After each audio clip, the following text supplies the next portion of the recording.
कर रही है, जहाँ उनका वर्चस्व है। यहाँ पे ऐसा कोई फील्ड नहीं है जहाँ वो आगे नहीं बढ़ सकी है। उन्हें थोड़ा बहुत क्या है कि एजुकेशन के नाम पे आज भी ग्रामीण क्षेत्र में उतना आगे बढ़ने नहीं दिया जाता है। तो बाकी आप लोग महिला विकास मंच वाले अब तो आ ही गए हैं, अब उनके लिए आप लोग लड़ ही रहे हैं, आगे लड़ते रहिए उनके लिए। लेकिन एजुकेशन बहुत जरूरी है, किसी भी महिला के लिए एजुकेशन का होना बहुत जरूरी है। क्योंकि एक पुरुष पढ़ता है तो अपने लिए पढ़ पाता है, क्योंकि वो जॉब में लगने के बाद एक पिता को फुर्सत कहाँ मिलती है समाज के बात देखने को, माँ ही होती है बच्चे को पढ़ाती है।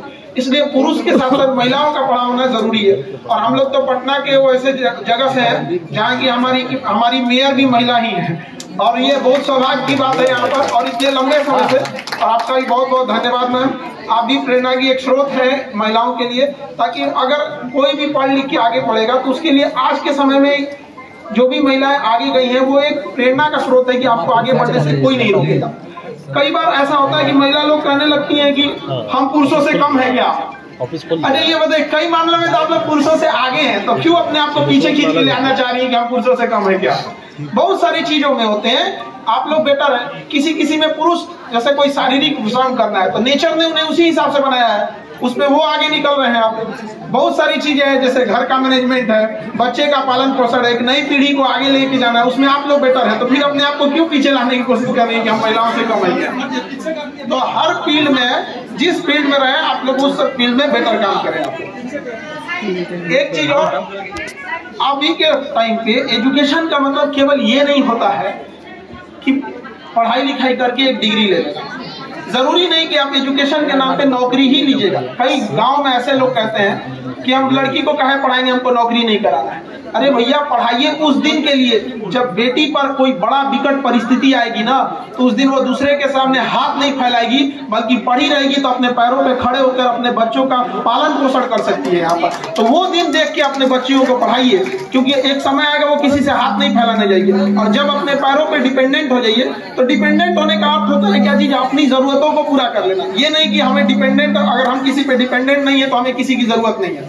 इंसान एक सामाजिक जीव होता है, समाज में हम सबकी जरूरत होती है। चाहे हम जितने भी डिपेंडेंट हो जाए, चाहे जो भी इतना भी आगे बढ़ जाए, समाज को छोड़ के हम नहीं रह सकते हैं। और समाज बनता है किससे, कई सारे परिवारों को मिला के, और परिवारों को एक में जोड़ने का काम करती है महिलाएं वहां पर। इसलिए उनको तो पढ़ना और ज्यादा जरूरी होता है यहाँ पर। और कई सारी बाधाएं आएंगी, सबके जीवन में आती हैं। आप लोग को भी बहुत सारा संघर्ष देखने को मिलेगा। सोशल मीडिया का जमाना, एक तो हमेशा कहते हैं कि जितना सोशल मीडिया पे महिलाओं की इज्जत होती है, काश उतना धरातल पे हो जाता। बाप रे बाप, कोई शिकायतें नहीं थी। वहां पे देखिएगा तो ऐसा कहा जाएगा कि ये, और धरातल पे आने के बाद लोग भूल जाते हैं।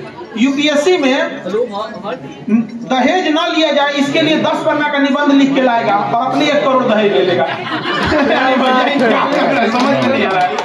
दहेज जैसी समस्याओं को तो हम तो महिला विकास मंच से भी एक चीज कहेंगे कि इस पे भी कोई विचार किया जाए कि जिन महिलाओं को दहेज नहीं लिया जाता है और जो दहेज लिया जाता है, उन दोनों में कोई ऐसा डिफरेंस रहना चाहिए कि समाज को भी मैसेज जाए कि अगर दहेज नहीं लिए हैं तो देखिए किस तरह से आपके परिवार को समेट के रखा गया है, टूटने से बचाया गया है। तो एक काम ये भी तो हम लोग कर सकते हैं। आप लोग ज्यादा है, आपकी आवाज ज्यादा महिलाओं के बीच में, आप लोग उनके ग्राउंड रियलिटी को जानते हैं। जैसे हम तो एक शिक्षक है, तो हम सबसे बेहतर ढंग से बच्चों की प्रॉब्लम जानते हैं।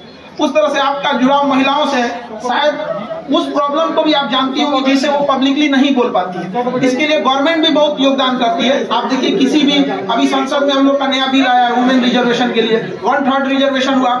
अब जाने अनजाने में आप लोगों ने पता नहीं कैसे यूनिटी ला दिया है कि पूरे नेशनल लेवल की जो भी पार्टियां हैं या जो भी पॉलिटिक्स है वो आपके इर्द गिर्द घूमता है। किसी की हिम्मत नहीं है ना, चाहे जितना भी अब जाने अनजाने में हुआ या कैसे भी हुआ, बस इतना यूनिटी हुआ है महिलाओं में कि किसी भी देश के चाहे प्रधानमंत्री हो या कुछ भी हो, उन्हें पता है कि अगर महिलाओं ने हमारा राष्ट्र साथ छोड़ दिया तो भाई बड़ा मुश्किल हो जाएगा आगे। ये आपके यूनिटी और आपके दबाव का ही नतीजा है कि 1/3 आप लोग को संसद में आप लोग को प्रस्ताव पारित हो गया। अब जितना जल्दी वो लागू हो सके।